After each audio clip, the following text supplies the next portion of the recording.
เมื่อช่วงข้าเมื่อช่วงผู้บริหารข่าวสารมานังภายเต้าข่าวกูก็ในขนมมาในก็วันที่16เดือนที่3ปี2023มาในก็ข่าวเดี๋ยวเป้าผู้ชงด้วยวัฒนมานังเขากัดด้วย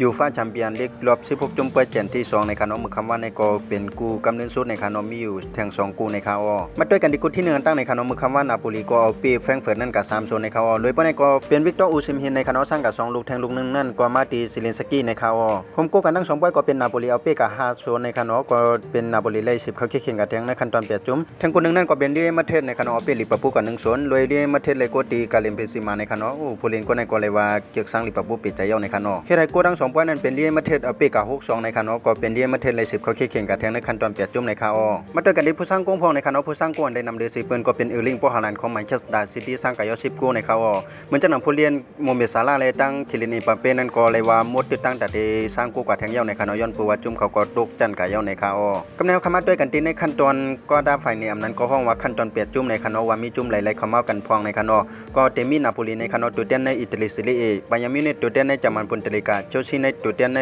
อังกฤษพรีเมียร์ลีกเลยแมนเชสเตอร์ซิตี้ตัวเด่นในอังกฤษพรีเมียร์ลีกเหมือนกันเรียมาเทศตัวเด่นในสเปนลาลิกาอินเตอร์มิลานตัวเด่นในอิตาลีซีเรียและเอซิมิลานตัวเด่นในอิตาลีซีเรียเหมือนกันและแทงกูนึงนั่นก็เป็นปีกาในขนมตัวเด่นในเมืองโปรตุเกสในข่าวในขั้นตอน8จุ่มนั่นก็ตีคัดเลือกยิบเอาญากันในวันที่17เดือนที่3ปี2023ในขนมว่าง่ายๆก็เป็นมือผูกในขนมก็เป็นข้าวยาม6 โมงในขนมไว้มีข่าวคืบหน้าจึงในข่าวจ่องแก้วมารายงานนี่ให้ผู้ชมด้วยวาสนามันเขาได้คู่กว่าจ้อมกันในขนมโอเคครับในช่วงในก็ข่าวย้อนสู่บ้านในผู้ปัญญาข่าวสารมันภายใต้ข่าวอยู่ลิมิเงินทางเล็กคือเพื่อนกันกูก็กูเพื่อนเสกำข่าวข่าวสารมันภายใต้ใหม่สงค่า